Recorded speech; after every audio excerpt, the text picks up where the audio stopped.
Hey, everybody, it's Pastor Rick. Glad you're with us. I am thrilled today that we are here, and I'm just excited that you have joined me for our virtual. We were gathering in person, and I am thrilled that hundreds of you over the time do join me. I'm sitting here in my digs, and I wanted to make sure that you had a good time with me today, and that we had a lot of fun discussion about money and finances. Our book, and Brian, I got Sheila Bishop in the back room, and I've got Brian with me. So, Brian, let's show them. Can we show them the book that we're going by? This wonderful book. I don't know if we've got that up or not, but this is kind of like a book review. And if you're new, the prosperity team's goal is to talk about finances and money and all that kind of stuff. And then Sheila's going to come in and we're going to have this great back and forth dialogue. And you can type in your questions and you can ask me questions. You can type it in the chat there and say, hey, I want to ask you about this or that. And we'll see your comments and we'll answer them. Sheila will take note of them. And she is she's our church administrator. She's just so smart. And look, somebody says I look better sitting in a chair. So I need to sit in the chair. How about that? Is that better? Is that okay? My wife teases me because she said, I'll get really close up on the camera. So I know I need to go way back, way back, way back, way back. But some of you have never seen my office. You've never been in here before. But I have an office at home. And so anyway, who cares? This is an opportunity for us to talk about money and finances. And I want to say what I've said all these sessions. Churches are not a good place to talk about money. We tend to have a very difficult time. But I'm excited today because God's given me a new vision, a new perspective. And so on our website, when you go look up this on our church website, the sermon notes are there. Matter of fact, the sermon notes are everywhere, right, Brian? They're everywhere that they normally are. So wherever there's sermon notes, and Brian, you can give me a thumbs up. Is that correct, Brian? That's right, right? The sermon notes are everywhere. That's right. Thumbs are up. You can go and get these notes that I'm going to share with you today. What I did was I summarized our book, and the book is called. Let me see. I'm always messing with this title. It's just kind of, I don't know what it is about this thing that kind of gets away from me, but it's by a guy named Lapin, and it's on being wealthy and rich, and what the Bible says about it. It's called, oh my goodness, this is, what do you say, Miss Bishop? There you go. Thou shalt prosper. That's what it's called. Thou shalt prosper. And so I wanted to talk to you. Hey, Miss Bishop, good to see you. See, they get to see you. You're going to come in and help me, right? Thou shalt prosper by Lapin. And what I like about the conversation is it's a conversation that helps us look at what the Bible says. And I believe that in order to do good work, to be able to touch people's lives, to be able to make a difference in the world, you have to be able to talk about money. You can't be afraid of finances. If you're afraid of finances, if you're afraid of money, you're not going to be able to make a difference in the world. You can have all the dreams you want, be really spiritual, talk about Jesus, dance around the church, but you can't do anything outside the church because you can't afford gas. And if you can't afford gas, if you can't afford money, you're not any money, and if you don't have any personal security, that's one of the things that, I look to maybe talk about. We'll bring some people on to talk about that. The idea of your personal security, personal finances. The average person doesn't save. I discovered, this is amazing. The average person in America saves 5 to 7% of their income. 5 to 7% of their money. Help us, God. And in Japan, I think it's like 20%. I think in China it's 30%. Oh my God, they save a lot of money over there, and they do. We spend, they save, and it's just one of the things that I have learned over the years that I just wasn't always aware. I wasn't aware that I'm generous to a fault. I care about people. I share with people. I'm a huge tipper. I mean, because I used to work for tips, so I have this great compassion for people who tip. But I've also learned something. I've learned that if you're going to be strong, if you're going to be effective, if you're going to be um, a person who can last, you have to have resources. You have to own property. You have to have cash. You have to have good credit. You have to have the capacity to generate wealth. You cannot just have one stream of income and not at all. You need to have more than that. You need to try to need to be physically in shape, so you can get around, move around. I was going up and down some planes the other day. I went on a trip to Europe, and my wife wanted to go on a Mediterranean cruise, so we went on a Mediterranean cruise, and so it was a whole lot, but there's a lot of walking,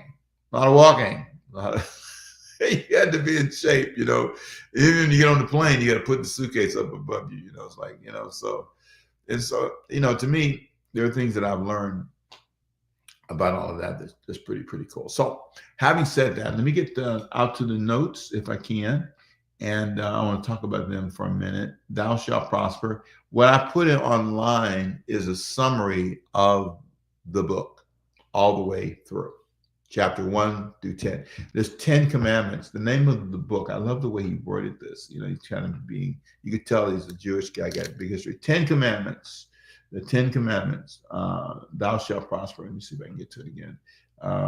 10 commandments. Come on, I can get it down. Here you go. And it's the 10 commandments for making money. And so what I've done is gone through each of the commandments. So what I've done in the notes, now I'm probably going to publish later a better version, but I've given you as a general version. But I have one that has all the Bible verses written out. It's really cool. So I'm going to have staff post that after we are off air, probably tomorrow. They'll post it up. But I wanted to just read the 10 commandments to you because I think it's really great. Believe in the morality of business. That's the first commandment. You got to believe it's morally okay to have money and to be in business. I am shocked to know that everybody in the Bible was in business. Almost everybody. Adam and Eve, farmers, right? Noah, farmer. Abraham, farmer, right? Okay. Keep going. Jacob, Esau, keep going. All of them. Moses, farmer, shepherd, died. You have a hard time finding anybody in the Bible who was not. The New Testament, same thing is true. Jesus was a carpenter, right? He's the kind of guy, and you had something wrong with your house, he was the business guy who would come by and fix your house. And you need to add on a room, call Jesus. That's why when they cut the hole in the roof, I always say they weren't worried about it because Jesus said, I will fix that tomorrow. Might fix it tonight when we leave. I mean, just, amazing. And he did that for 30 of his 33 years. So only 10% of Jesus' life did he spend in full-time ministry, where he was basically just ministering and preaching.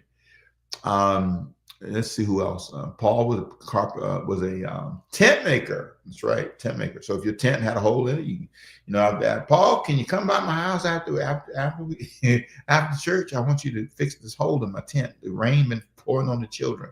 I mean, that's the kind of thing that they did. So you have this incredible example in the Bible of people who worked.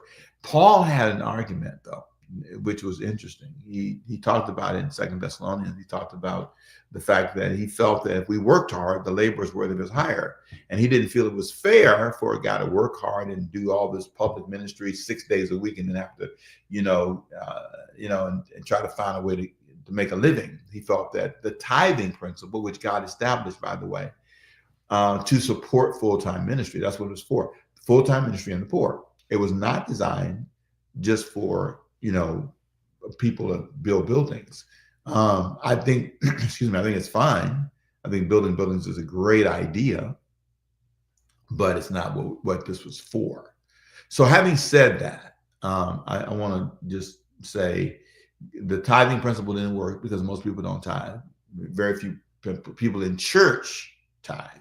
And I understand why. A lot of them are broke. A lot of them don't have any margins. And Sheila, I'm gonna let Sheila come and talk about that in a minute. As a matter of fact, hey Sheila, jump in now. I want to hear your opinion before I go any further. Jump in. Give my opinion of what I just said. I said that a lot of people don't tithe because the tithing thing didn't work. It just didn't, because even in Israel, that's why Malachi chapter 3, verse 10 is so amazing. You robbed me in tithes and offerings. But the reason they robbed them, because, they just didn't believe in it. They didn't do it. So it made it hard to fund all the things that God wanted to do in terms of helping the poor, finding people to take care of the temple. So I said that a lot of people don't tithe because they're struggling financially. What do you think? Well, one of the things that I've heard you say, and probably those of us that listen to you frequently, and by the way, good evening to everyone. It's good to be a part of this again. You said it's like 1 in 10 individuals that tithe. And I remember thinking one day, and especially since I work at the church full time, that doing ministry is just a miracle. It's if you have, such a small percentage of individuals. But again, back to your point with even the savings, I think you said 5 to 7. I mean, in the U.S. we saved like 5 to 7% of our income, and maybe we're spending a lot. Maybe we don't know how to manage. I think there is just a range of reasons as to why that might be. But then you want to put tithing on top of it. If we don't even save 5 to 7%, and then you say 10%, we want you to tithe at a minimum, so it's going to be interesting as you work through these topics tonight, that maybe we all can do better with tithing and giving generously. Well said. Thank you, my friend. I appreciate it. Let me jump into this and show you guys. Let's go through the outline. If you already pulled it up, it's on, like I said, all the different places we have our notes. And I think, is it in the chat too, Brian Walker? Is it possible to put it in the chat? The link is, so you can link to the notes in the chat, so you can get that. Go to the church website, overcomingbyfaith.org. And if you scroll up, you'll see where it has prosperity team, and the notes are there. But let me just kind of read it for you. The first commandment that he talks about is believe in the morality of business. Business is a moral thing. It's a good thing. There's nothing wrong with it. It's a biblical thing. There are a lot of people, as I cited for you, have businesses. And the Bible says in Colossians 3:23, he says, whatever you do, work at it with all your heart as a work for the Lord. In other words, do it with a sense of conviction. It's a healthy thing. Then the next commandment we talked about was expand your network. This is hard for a lot of people because they don't like to be, highlighted, and they think it's wrong, and networking. But if you don't expand your network, you're not going to ever grow anything, a business, a church, or anything that you do. I love Ecclesiastes chapter 4, verse 9. It says this: 2 are better than 1 because they have a good return for their labor. Hebrews 10:24, let us consider how we may spur one another on toward love. Encourage each other. Hebrews chapter 10, verse 24. The Bible is not against you networking, expanding your network. You want to know more people, touch more people. I love the comment of, is it Phil Collins, Up Your Business? I forget. He says that in order for you to expand and grow, you have to know. It's in the book called Tribes by Seth Godin. That's what that is, Seth Godin. And he talks about you have to have fans in order to expand. You have to have people who like what you do. So you get 1,000 fans. They tell 3 people, and that's how you expand your network. And so some of you, they'll cross the street to buy your books or to support you. And so don't be afraid to expand your network. And I think that hinders a lot of people. They can write a book, but they're never selling me. Did you know, Sheila Bishop, the average person, they sell 250 books when they write books? So what's the motivating factor for people writing books? They want to get a word out. They got something they want to say. They feel a need to communicate something, and it's great. I mean, I think it's a great idea. I'm not against writing books. I just think that. So if the average number of books that you sell is 250, and how much does it on average cost you to publish one? Do you even make your money back? Well, you don't make your money back most of the time. Oh, okay. And the average self-published book may be $6 they get per copy. So they spend $3,000 or $4,000 to publish it, put it all together, the year or so of work, and they end up with most of them in their library, in their garage. And so, but that's because you're writing a book without the passion to expand your network. You go to a couple of bookstores, shop around a little bit, but you're not really trying to um, advertise yourself. If Don't that have a makes sense. large tribe. Exactly. That's why I love the book Tribes by Seth Godin. I think it's one of the greatest books. I love it. I think the principles are powerful. You need to build a tribe first, and that can always tell you where your weaknesses and strengths are. If the tribe won't follow you, then maybe we need to look at where we're leading them. Third commandment: know yourself. Develop self-awareness for wiser decisions. Are you a speaker? Are you a public person? Can you deal with the rigors of discipline and study and presentations and travel and all that? Know yourself. 2 Corinthians chapter 13, verse 5 says, examine yourself to see whether you are in the faith. Test yourself. Look at yourself. If any of you lack wisdom, ask. Don't just sit there and assume. Test yourself. Ask. There is a real hesitancy that I see in people. When I see a lot of it in pastors, I'll ask them. I'll say, have you ever listened to your sermons? I listen to all my sermons. I listen to all my stuff, and the reason I do is because it teaches me about me. It says, hey, you are this way or that way. It shows me myself, and I think sometimes people never get to know themselves. I find it fascinating when I look at my sermons. My weaknesses, my strengths.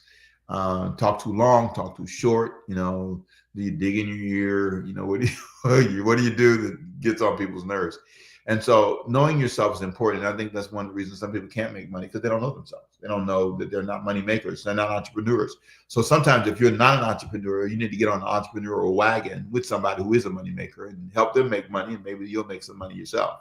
You have to find somebody who has, the faith and the confidence to build new products or whatever. So you got to know yourself. And I think that that's where people get wrong, especially in religious circles, because I love God, because I can dance in church and sing them. That doesn't mean that you can manage a business or a ministry. It doesn't mean that you have the capacity to coordinate people. When I first came to pastor the church, we had a 45 people, and I was really excited and all that, but I didn't know myself. I learned quickly that a lot of things about me had to change and evolve. There were some good things, but knowing yourself is important. That's what he talks about. That's in chapter 3. Number 4, he says, do not pursue perfection. I thought this was amazing, because sometimes in religious environments, it's all about next level, next level, next level, next level, next level, next level, next level. And so you're always chasing some next level, and you can end up being, a pretty, can I say, insecure person, chasing after something. And I don't know that I think that's good. I think it's not good. I think if you know yourself and you know that you're not perfect, and you are always striving to be perfect. I'm not a perfect speaker. This isn't perfect. I'm doing the best I can, but you got to know yourself. And you got to understand that perfection, and I put this in the notes, and the notes that you're going to get, is illusion. The world rewards value and consistently, not flawless execution. Read what he said. He said, the world rewards value and consistency, not flawless execution. It's not about being perfect. I mean, I've made so many mistakes in my life, and I've learned that imperfection is important. It's part of the journey. I love what he says in the book about in Genesis. He said, God called creation good, not perfect. I thought that was classic. He said the Sabbath came on schedule, not after perfection. It's Jesus, God doesn't expect you to be perfect. He knows you. He knows you're not perfect. So that's a really cool part of the book I love a lot. Paul said himself, Philippians 3:12, he said, not that I have already obtained. The constant assumption that you should have arrived someplace irritates me. It's constant. You should have a bigger church. You should have more people. Well, when I had 100 people, and then I got 500 people, I got 1,000 people, you got 2,000 people, 3,000. It didn't. No number satisfied me. It was almost like no amount of money. You want 1 million, 2 million, doesn't matter. Whatever you get, at some point you realize life does not consist in the abundance of things you possess. It's not about being perfectly wealthy or perfectly healthy or perfect. Your body can be perfect 1 minute, then you can gain 5 pounds the next. If you're not careful, watch it. Anyway, all right, here you go. Number 5, you ready? This is where we're going to start today because this is important. Lead consistently and constantly.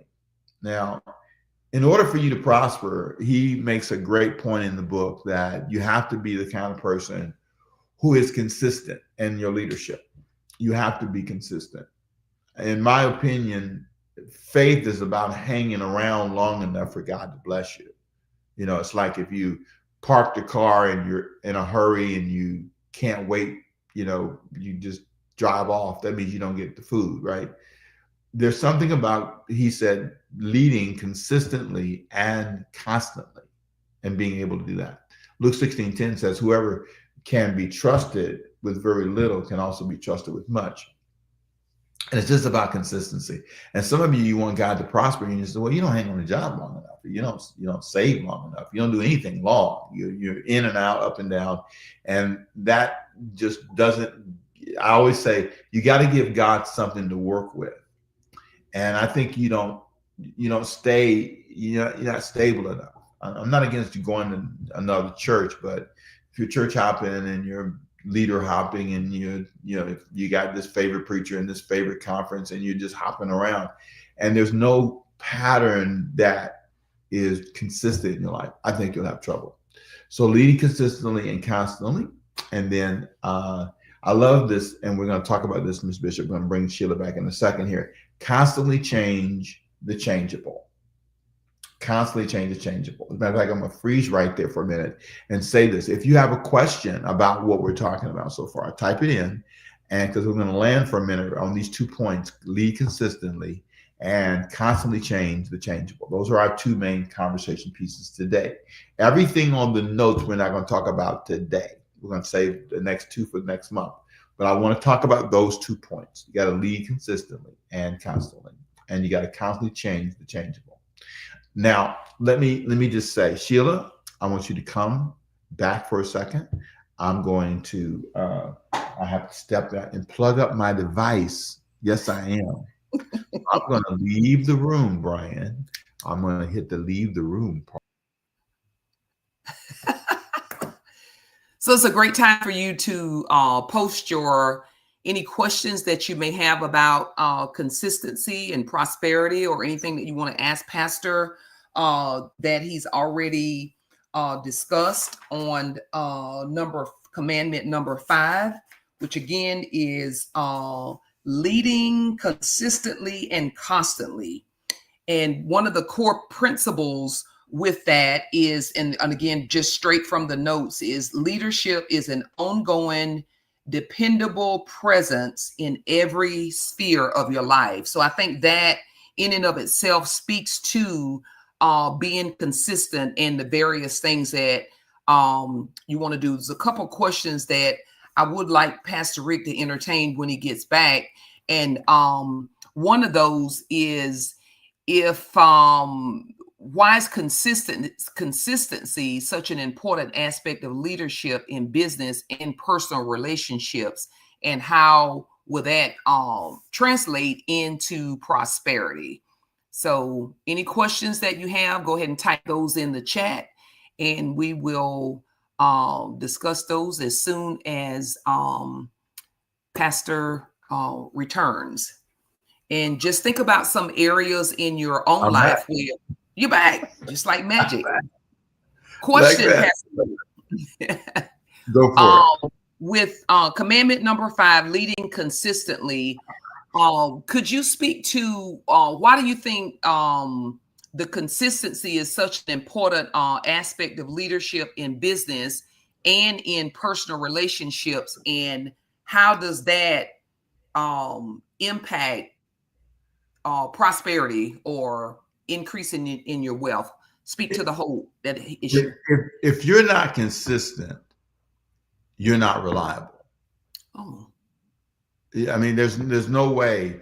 When you go to the grocery store, what makes it work is they're open, right? They're open, and you have to be willing to admit that if you're not open, if you're not present, then I don't know when to come. And so, how are you going to build a business if you're not consistent? And I think we are not consistent enough. One of the things I work on is develop patterns of consistency. I try to try and work on it. Go to bed at a certain time, study at a certain time, work ahead in your sermons, work ahead in your messages. If you're going to travel consistently, make sure you pack early, organize your stuff. There is a rhythm to success, and you have to learn to work in that rhythm. They try to teach you that in school.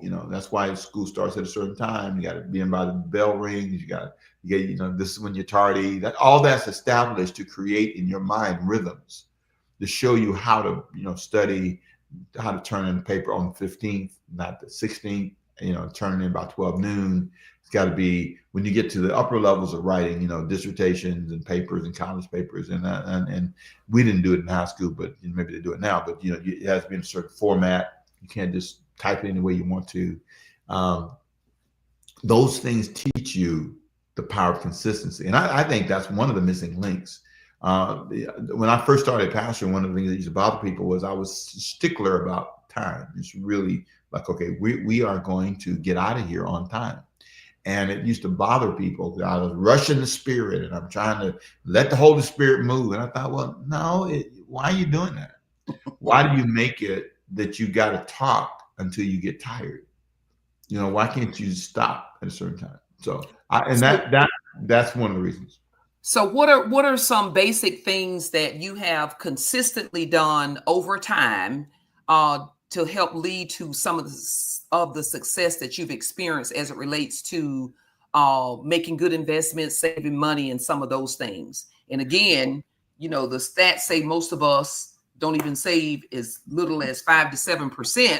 So, well, I'm gonna tell you something. For me, to be really transparent, I've made a lot and I've given away a lot, and I'm learning not to give away as much. That's another conversation.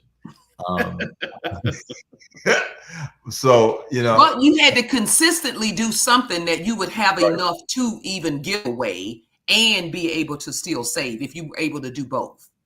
I think one thing is go to work. Okay. I think I've consistently had a job since I can remember. I've always worked. My Social Security statement, my wife laughs at it because it goes all the way back. The work history. Work history, 14. Time I can get a work permit, I have one. And I worked before that. So to me, a work ethic is really important. And then I think an improvement passion, to improve and get better. Consistently trying to improve my education, my exposure, like I said, my sermons, how I present, all of that. Everything that I'm doing, even this, is an effort to improve our church, improve our conversations about money and finances. I'm not up there trying to say something fancy in the middle of the offering. I'm just trying to say, let's build a culture of conversations around money and finances. So to me, that's work ethic, consistency, working to constantly improve. Latasha has a great question. Let me see. Let me go back to the beginning. How do you balance consistency and growth without jeopardizing your standards and things that are non-negotiables? That's a great question. Well, you kind of draw a line, I believe, Latasha, there's something I call covenant conflicts, where I've got a covenant to save money, but a covenant to vacation. Those two things can conflict. And I don't always know that I've always done the best thing for my money. I can say I haven't. But I do think you have to have a standard. The way you ask the question is really well done. You have to say, okay, this is my margin. This is where, and sometimes you may test that margin a little bit. But I do think you have to have I believe in a certain standard for everything. how my physical upkeep, my mental upkeep, the way I relate. I just think you have to draw boundaries, but you set the standard based on your risk and based on the reward you want. So sometimes, like for example, one of the things that I saw happen with I love Walt Disney's story because he took a risk when he built Disney World. It was make it or break it. And I remember the same thing was true for Apple. There are places and times when you walk by faith and not by sight. So you have to push the standard sometimes, but you have to have a line. You're not going to go but so far. So I think you kind of have to. It's a constant struggle. It's not perfect, and that's why I call it covenant conflict, because there's a conflict between what I said I'm going to do. I said I'm going to keep this house spotless, but I've got to get on this airplane. So I've got a choice: miss the plane or wash the clothes. I'll wash the clothes when I get back. So I'm not perfectly able to hold up a standard. What I found though, Sheila, if I plan well, I'll anticipate those conflicts and try to hedge against them. Okay. A question from Valerie: does organization and consistency go hand in hand?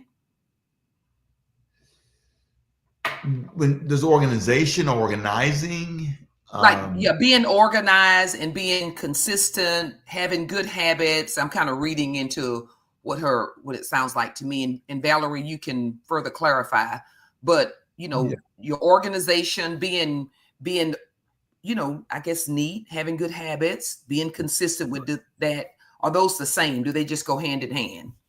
I think if you don't organize, you're never going to be. It's going to always be chaotic. I think you have to have a system that you believe in. What you see us doing, what you see me doing, is what I believe works. I believe that church should be, for example, look at our church, how we operate. I think that it should have a designated time we start and a designated time we end, and we should end together. It shouldn't be so long that everybody's running out. I believe that you have to organize how you approach money.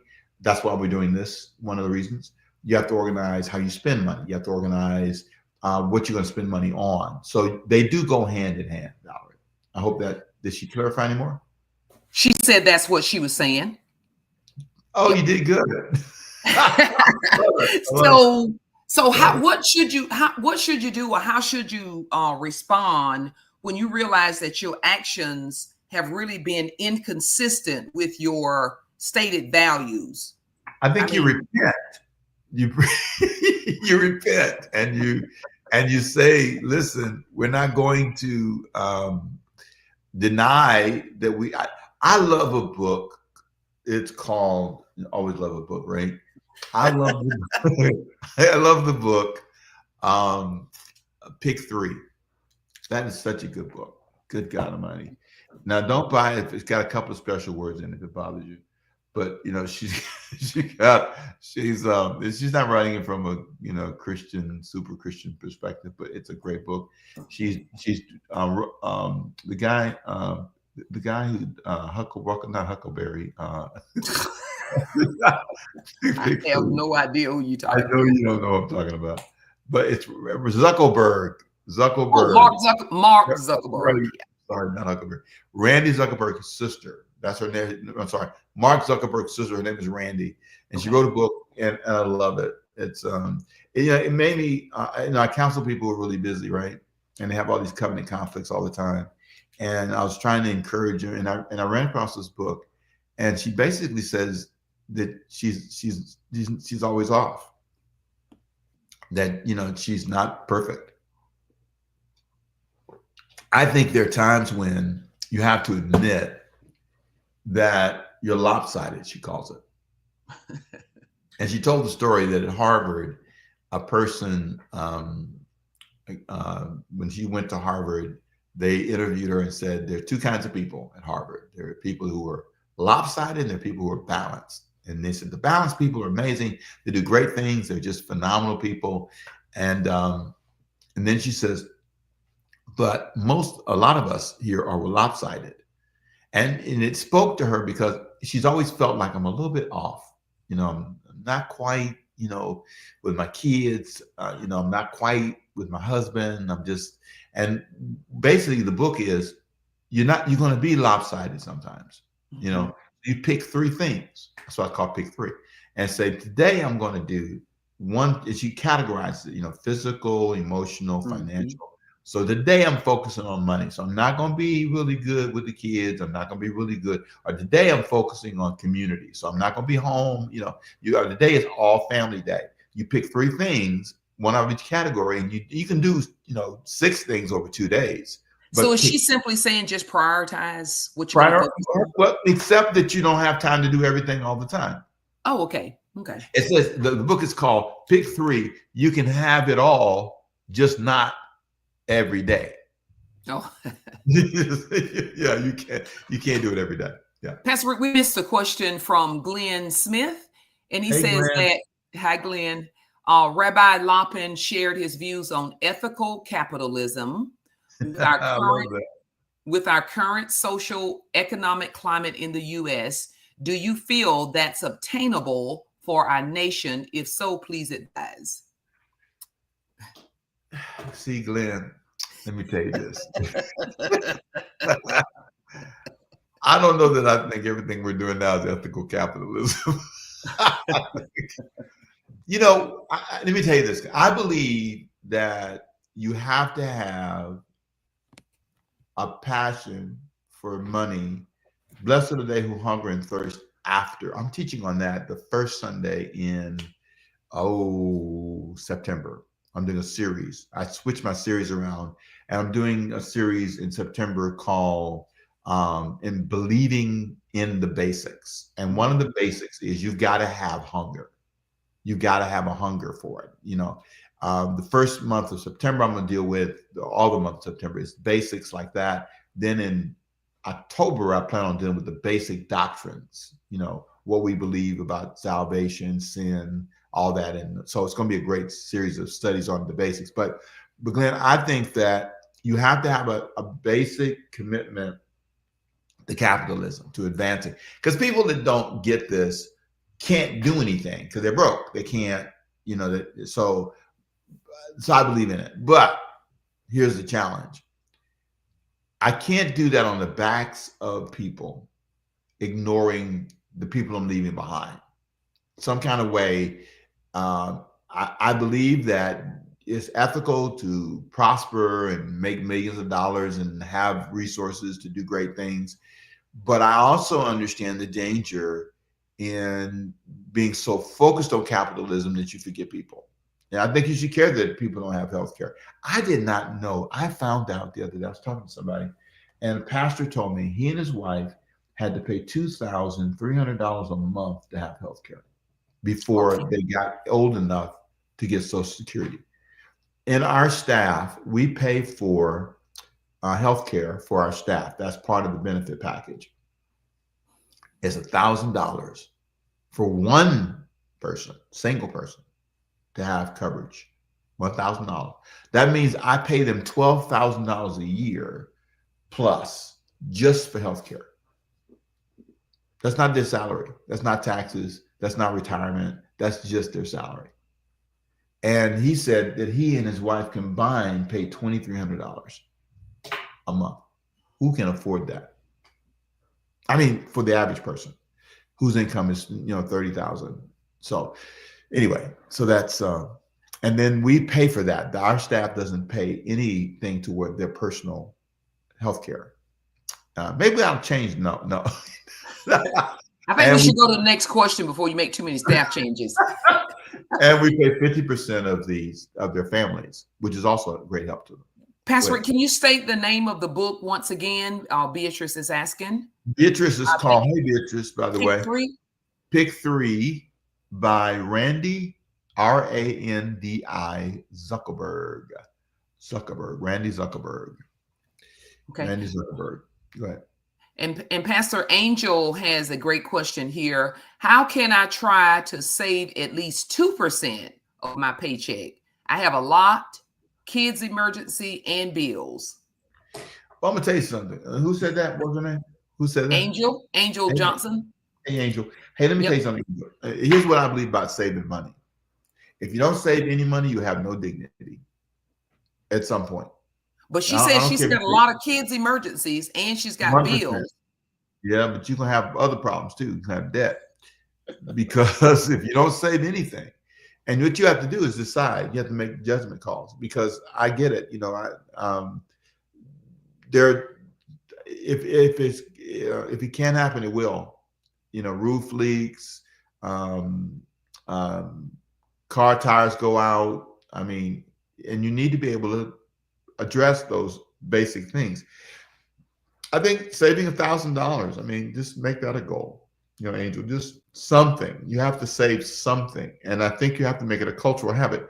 I think it's a danger, and I don't like it. I don't like when our organization is so obligated we can't save like I want us to save. I think it's important to fundraise to save so that when things happen, you can fix the air conditioning unit. It could be $20,000 here or 15,000. You've seen that, right, Sheila? It's Yes. amazing.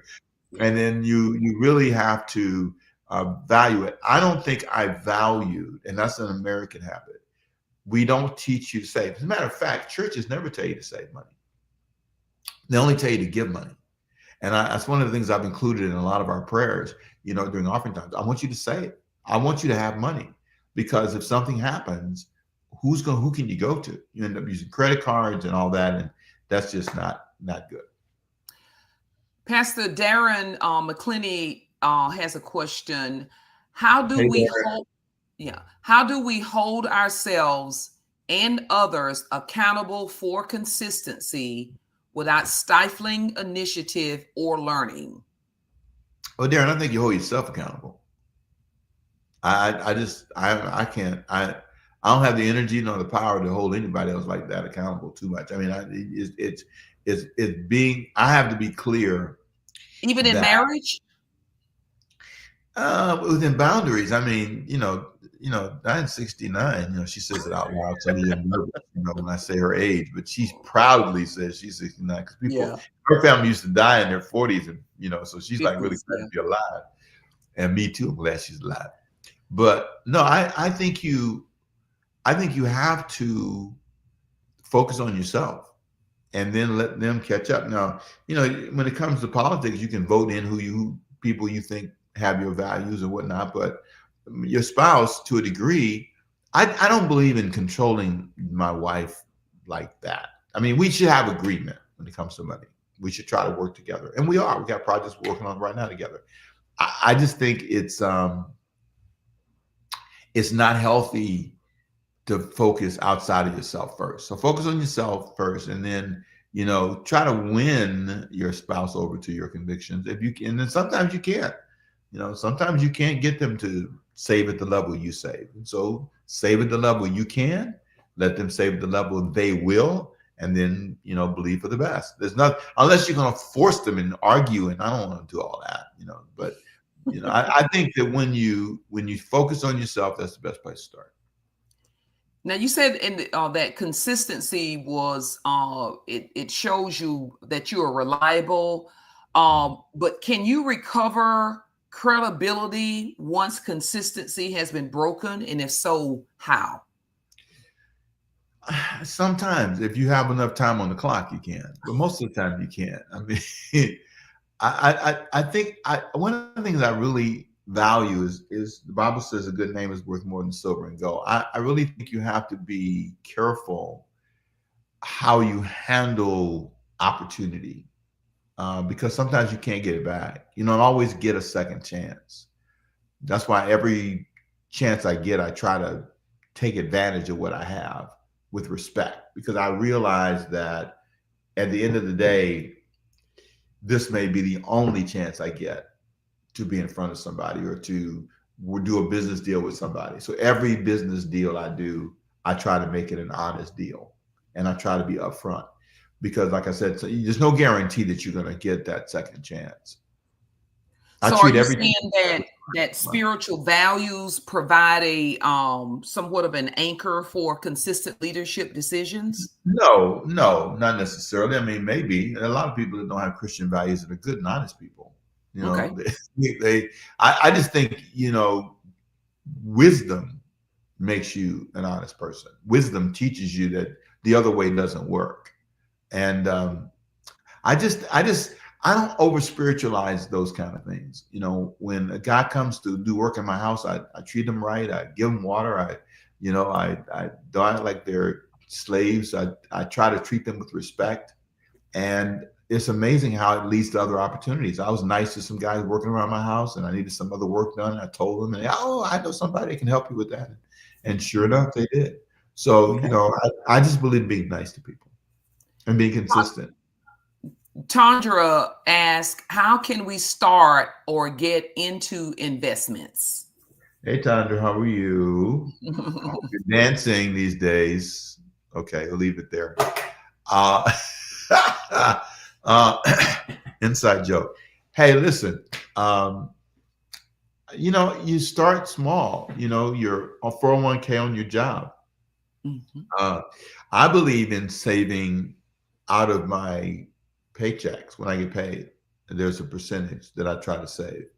Um, and you know, I don't believe that's always going to be true every time you get paid based on what your bills are like. But I'm a big believer that you got to save. I believe in it every week. I'm a weekly saver personally. I like to save something, and I force myself. I put it where I can't get it easily, and that makes me do it. I have to make myself do it. You are going to send this there, and that's it. It's drafted, and it's part of my routine. And it's been a salvation for me. You know, when something happens, you got a little nest egg someplace where you can go get $50 Well, or five. and to Jeffrey's point, he said that if you can start, or maybe that's Carolyn Jeffrey, if you can start saving at least $10 a week, it's better than nothing, but start somewhere. You know, Carolyn, I agree. But I'm gonna tell you something that I've I'm learned. assuming that's Carolyn. See Jeffrey. Right? Yeah, let me say this, Jeffrey. I believe that you have to really push yourself. That's a strong conviction I have now. You have to push yourself to set money aside because it's coming like a train. And if you can't put your hand on $1,000 or $5,000 or something, you know, there's nowhere in the world you have it. I think you are vulnerable.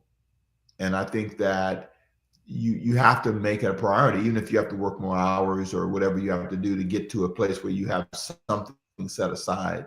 I think that's really, really important because what I've seen is a truckload of trouble and challenges come our way in our family, in our home, things that, you know, leak or break. And it's been like, wow, the storm that happened, you know, last year. I mean, there are things that just make you go, man, I'm glad I got $1 because you just can't predict it. And the Bible says it. You know, the Bible talks about the ant. Go to the ant. You know, Proverbs 3. You know, and save and be like the ant who has no guide or overseer. It says in Proverbs 3. And to me, that's a really important principle. There's no guide or overseer to force you to do things. So do you think, Pastor, that it's an issue of discipline or just not wanting to deny yourself? I don't like the word discipline. Okay. Sound like a whipping or something. Even though it doesn't mean that. I know it's a good word. I'm just saying, you know, I like Your desire. habits or Yeah, desire? all that. But here's my statement. People tell me I'm disciplined. I always tell them I don't consider myself to be disciplined. I'm desperately determined not to Mhm. be that dumb again, that uninformed again. I'm determined that I will never run out of gas in a car again. Not me. I told you folks that years ago, I was in somebody else's car, and that person's still living, by the way. I saw them a few months ago. We ran out of gas on the way to church, and we ran out of gas on the way back from church.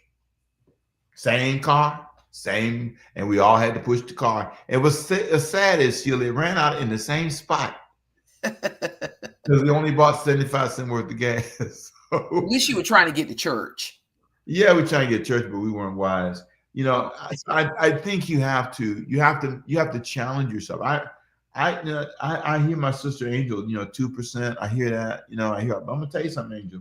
If you don't do it, And one day it's coming, and you got to go to Uncle Bubba or somebody and find some help. And I think what you have to do is decide, where can I cut back a little bit here now to position me to get there. I understand there's seasons of challenge. I get it. And for nonprofit organizations, it's really a challenge. It's a real challenge, but it's something that they should have a goal to build assets that sometimes will help them build savings, because I've seen that happen. A lot of churches have land, property, things they've done. They use that as a cushion to build. That's how they save. They save assets that way. So however you get there, you have an old house that you can sell. You have some things you can in your house that you got a bunch of junk, sell it on Amazon or whatever you can do, and find a way to build reserves. Okay. So and here we is go. there another I don't know if we call it consistency a habit or a behavior? Is there another word or something, one other takeaway that you can give outside of being consistent that will help you to build wealth? Yeah, be afraid of poverty. be afraid. Be so afraid. My little grandbaby, she told me the other day, she said, Papa, I'm going to get you. Be afraid. She told me to be afraid. I see a little 2-year-old be afraid of you. But you got to be afraid. I mean, I'm afraid. God didn't give me the spirit of fear. I agree. But being broke did. God didn't give me the spirit of fear. But being broke gave me a spirit of fear. Is don't let that happen to you again. Running out of gas. See, how often do you hear me mention that? See, I was a teenager when that happened. I still remember it. I don't like getting bills in the mail and I can't pay them. I hate that. I hate it. So to me, it's when you come to that point that you realize you don't want that to happen to you, that you make changes to help you not be that way. Okay. Now, let me go back to our notes for a minute, okay? Because we're coming near our time here a little bit. We end it at 8:15. If you want to know how long this goes, by the way, hour and 15 minutes. I want to go back to the book, and I want to point out number 6, which is the commandment number 6. In order for you to prosper, he says you have to constantly change the changeable. One of the things that can get you in trouble is you don't want to change anything. I love the verse, 1 Corinthians chapter 9, verse 22. I have become all things to people so that by all possible means, I might save some. In other words, Paul said, I changed the changeable, which is me. So if they're quiet, I'm quiet. I'm trying to win into Christ. If they want to sing loud, I sing loud. I change the changeable. There's something about coming to a point where you understand that you can't stay the same and advance. You have to be willing to change the changeable. That's why we changed our church services. We used to have first through fourth Sunday, but now we have first, second, third Sunday live, and then we have fourth Sunday as a Sabbath Sunday. Give everybody a chance to reset, and then we come back and we're fresh. Part of the problem is that there's a religious assumption that changing anything is a sign of weakness, which is really sad, because right now, let me give you an example. The average church is in decline. The average church, 60% of churches are under 100 people. I mean, it's really not a glamorous thing. The margins are tight. So you're just going down the road. It's like a slow suicide, because you won't change. You keep people in church so long, and because the Spirit's moving, and there's a thought I have, and it's been with me for a while. They can't change, and because they can't change, they can't have. There's no way that God could ever bless them, prosper them beyond a certain point, because they can't have. There is a reason why 90% of businesses are under $1 million in revenue. Only 10% of businesses get there. And only 4%, 2 to 4% get above $3 million. There is a greater chance that you're going to fail at business and succeed. And part of the reason for that is you can't change. You can't change your routines. That's why your marriage can't get better. That's why your health can't get better. That's why you academically can't improve your grades, because you're not willing to change your study habits. You're not willing to do what it takes. You're a student. You're goofing off. You're on the phone all the time. You're walking around. Your face is in some phone. You're watching millionaires on TV run up and down the field or on the court, and you broke. You got to change that. I watch television. I watch movies. I'm a big movie fan, but I'm not doing all that all the time. I have to. I'm going to skip ahead a little bit, Ms. Bishop. I'm going to go to number 7, seventh commandment. Learn to foretell the future. He said, learn to foretell. Proverbs chapter 22, verse 3. The prudent see danger and take refuge, but the simple, unwise person keeps on going. This is amazing. I love this verse, 1 Chronicles 12:32. The men of Issachar understood the times. They understood what was going on. I just think we ignore it. I think we don't want to change. I think we don't want to change. And I think that's one of the reasons you can't advance. Your marriage is not going to get better. Your life's not going to get better. Nothing's going to get better for you. Nothing's going to change. Nothing. You can pray all day. You go to church. You can dance. You can tithe. But you're going to still be in the same place because you haven't changed. You need to come with a list of things you're going to change. I change things. I'm changing things all the time. My staff will tell you now, I change. I can promise you. People work with me. My wife, my kids, Dad'll change. He'll change everything. As a matter of fact, this year's question for the church is, how do you change everything? You know what you ought to do? Go to, let's see if I got it. I'm going to pull up rickytemple.com. Okay. rickytemple.com. Click on media. Okay. And when you click on, it says 2025 sermons. Click into that. Every month I answer the question, how do you change everything? And what I did was I went through a list of things. So if you scroll to the bottom, right, you'll see it gives you the answers to that question, right? How do you change everything? First thing you do is you change your perspective. I did that in January, a whole series, 4 sermons, right? The next thing you have to do is once you change, I think in January and February, then I started a series after that called Embracing Yourself. If you want to change everything, you got to put your arms around yourself, because this is who we're working with, me. If I'm going to change things, I got to start with me. And I did this great sermon, Embrace Yourself, learn to be silent, and so on and so on. It's a great study. Then I said, embrace God's plan for your life. God's plan for you. That's unique and different. Embrace God's plan for you.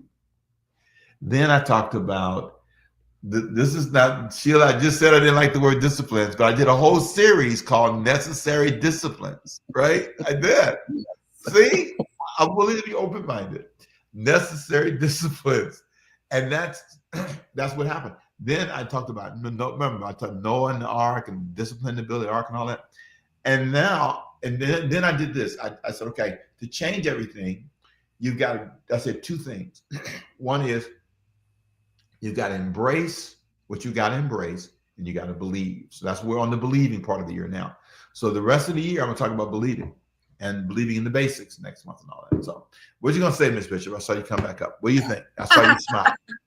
Well, I mean, we just finished talking in number 5 about being consistent. And now you're saying change. Can you kind of... Well, I mean, changing consistently could be a good thing. Oh. Put it together. Because staying the same, I mean, look at for example. Okay, Sheila. Okay. 80% of Americans don't go to church. They're about. Now, I know they be lying and saying they're going, but that ain't true. That's that angel that you ask them, you go to church? Oh, yeah, I go to church. You haven't been to church in 6 months. Okay. And you don't give. You're one of the people don't give anything. Okay, so if 80% of a business, they don't go to church. Of the 20% who go to church, they only go every 4 to 6 weeks. Okay. Mhm. And of those who go, only 10% normally give. You're in trouble. You got to change your approach. If they watch you online and that's what they like, we did a study of our church. And for those of you who are just like, we have this wonderful guy, great staff member, Kyron. I give you your shout out, dude. Matthew was the guy. Now he's on the other great things, but Kyron's the current numbers dude in our staff. And Kyron said this thing, it's so cool. It says 83% of the people so far this year, we've had 226,000 views, okay, over our platforms. That's not including television. That's 3.2 million. That's different. But notice this: 83.5% of the people we engage do it like this. We have 400, 500 people watching us online doing this, and very few of them are in the building. So we just went online for this session, and we'll have prosperity team get-togethers. Okay, well, we get together in person. I believe in getting together, but here's my point: change. Why are you doing the same thing? If they're not coming to your church, if you can't, what are you doing? I don't see any glory. And there's a book I love. It said a statement. It said, "Why smart CEOs see the cliff and press the gas." Why would you do why? Why are you so changing? To me could be a good thing. Latasha asked a question, Pastor. Changing the changeable is really about being flexible. So, what are the risks in being too flexible? Well, you break the rubber band. I mean, if you're too flexible, you don't have any standard. You end up in a place you don't want to be. You don't want to be that kind of way. You don't want to be that kind of person. But I do think that we are inflexible. The Bible says, "I'm the Lord thy God, and I change not." Christians take that to themselves. I don't learn. I'm an old dog. I don't learn new tricks. You need to stop all that. You need to learn how to change, because if it's not working, why are you doing it? It's foolish. If I know it's not working, if I know that they prefer online, do online. Let them sit home in their house with their pajamas on. I mean, it's okay. I learned years ago, for example, I used to try to tell pastors years ago about digital giving, and they would just, doing that, they need to bring the Lord an offering. I said, well, they don't come that often. And so they, and when it rains, on rainy days, I used to have a bad spirit, because I thought, God, you let it rain on Sunday. I don't know why you can do God 6 days. We have an event outside and the Lord let it rain on the event. We lose all the money.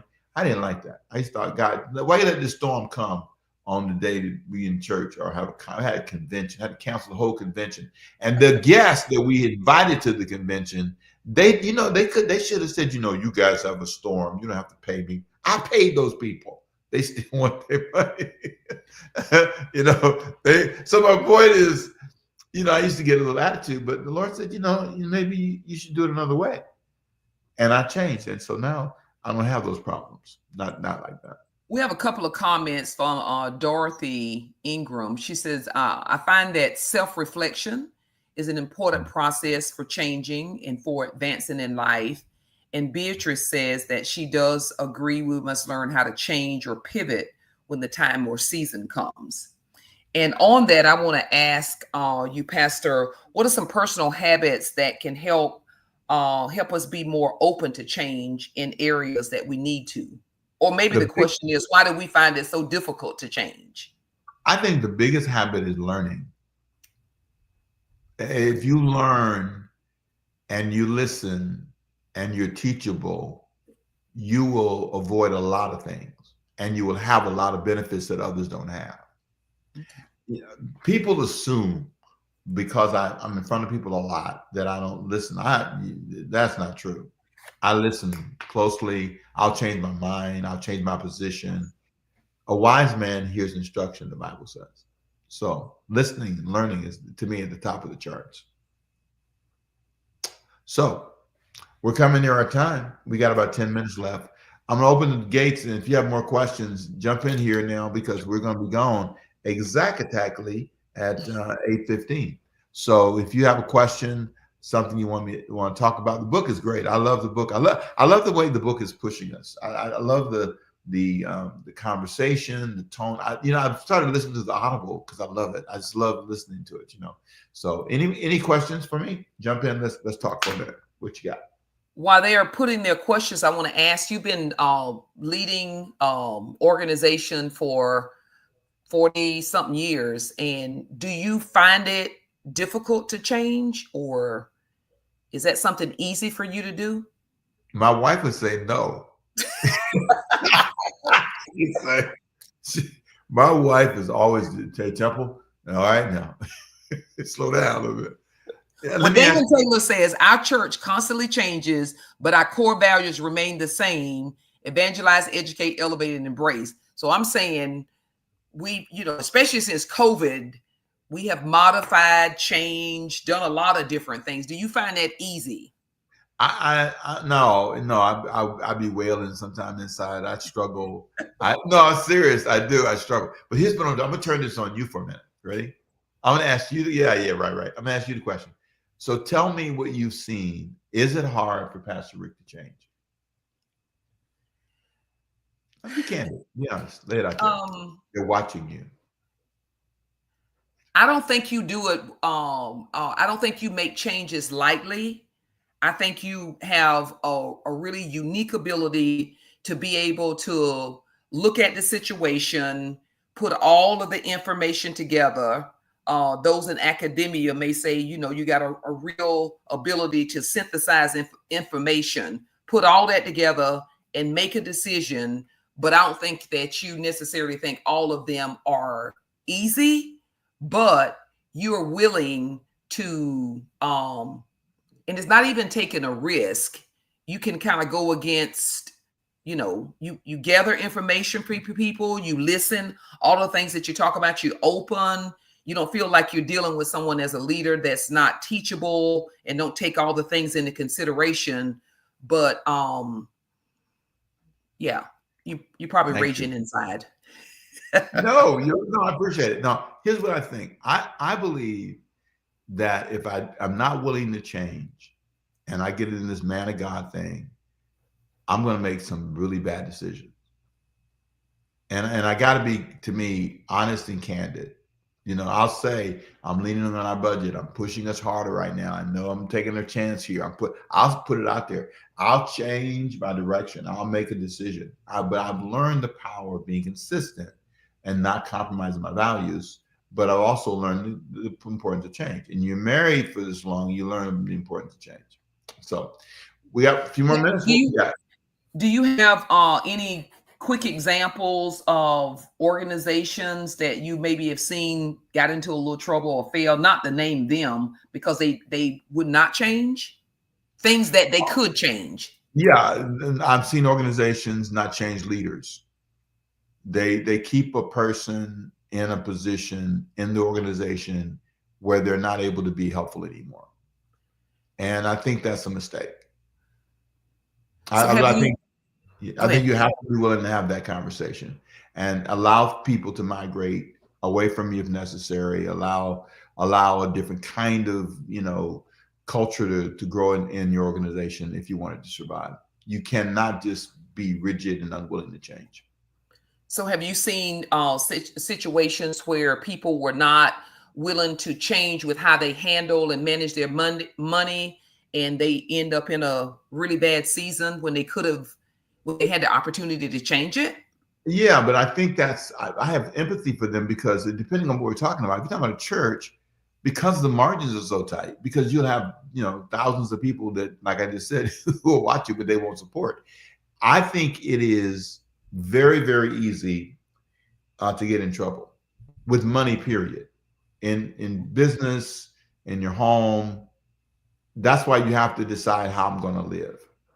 I'm going to live on this percentage. My income is here, my expenses are here.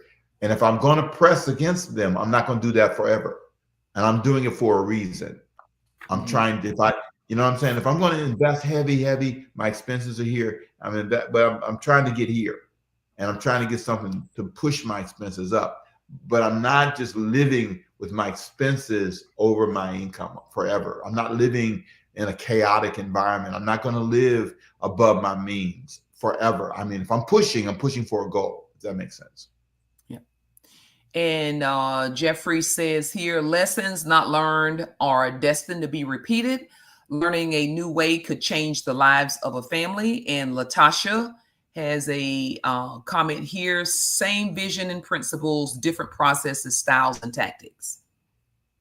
Agreed. I think I have learned in these next 4 minutes we got here, I've learned that if I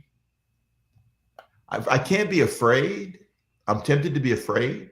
I'm tempted to be unnerved sometimes. But I've learned that if I just work the pieces, success comes in pieces, right? The process, and allow myself to go through the preparation and proper placement, and all that. I'll be okay. But I want to say this to you: it's nerve wracking sometimes. Trying to be good with your money, trying to prosper, trying to do the right thing can be a difficult thing to do. And so next time we talk, we're going to pick up on the conversation about foreseeing the future. So we're going to start with commandment number 7. Number 7, because I think, and then know your money. I think that if you want to learn how to foretell, I almost got my doctorate in futuring, they call it, because I really believe that learning how to look down the road and foresee the evil and hiding yourself, Proverbs 23 and 22 and 3, is a life lesson for all of us. So I hope all of you've gotten something out of our conversation today. And so one last question, Pastor. Barry Kennedy asked, do you believe change is inevitable as we pursue our full potential? Absolutely, Barry. Hey, buddy, I do. I'll tell your Wi-Fi too. I do. And I think being willing to change everything. That's why this theme this year is how do you change everything in your life? And you got to believe it's possible. You got to believe in the basics. That's why I changed the series. As a matter of fact, just so you know, the daily prayer that we're doing, 6 o'clock in the morning, 6 o'clock in the evening. Okay, that prayer I'm doing a teaching. It's 15 minutes in the morning, 15 minutes at night, and it's 2 parts. That's 30 minutes all day. Where we pray for about 5 minutes at that time. In each session. But that was supposed to be the September series on leprosy. And I just said, no, I'm going to change it because I want to do this series on the basics. The basics, if you don't believe in the basics, you're not going to get far. You just have to be clear. This is how I live. It has made my life so much better. So for example, I'm going to get off of here now, right? You know what I'm going to do? I'm going to go hang out in my house and just chill out. I'm going to eat something that I told Diane to buy me, and I'm going to eat it, and hopefully she paid for it with her own money, knowing how she did. And I'm going to enjoy it, and I'm going to do nothing important. I have to do a little bit of work, maybe, but not much. But I'm really excited. Michael McKenzie said he and his mom enjoyed the night, loved tonight, the Prosperity Team meeting. I know they're your...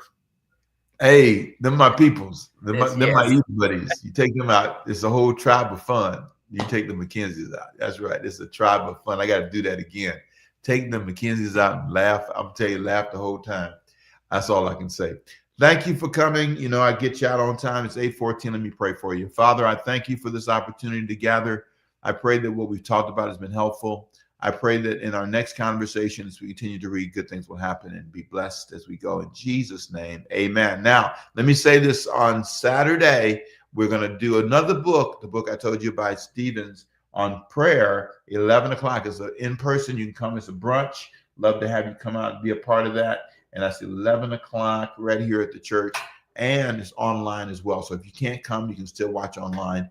And it's for an hour and 15 minutes. Again, to have brunch, a little brunch, and a conversation about prayer and what we learned from this great book on prayer. And I will look forward to seeing you. And I'll tell you what the next book will be on Saturday, too, when you come.